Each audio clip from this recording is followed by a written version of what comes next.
Welcome. Today, I'll show you how to allow sending links in your Telegram group on the PC app with the latest update. This is a handy feature if you want your group members to freely share links without restrictions. Let's get started. First, open the Telegram app on your PC and log in if you haven't already.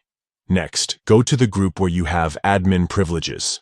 This is important because only admins can change group permissions.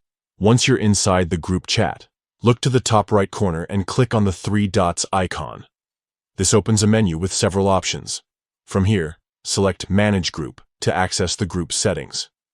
In the Manage Group menu, find and click on Permissions. This section controls what members can and cannot do in the group.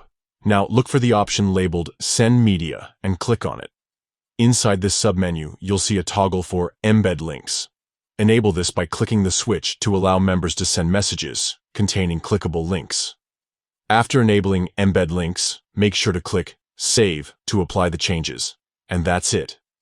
You've successfully allowed your group members to send links in the Telegram group on your PC. This update makes sharing information and resources much easier and more interactive within your community. Thanks for following along.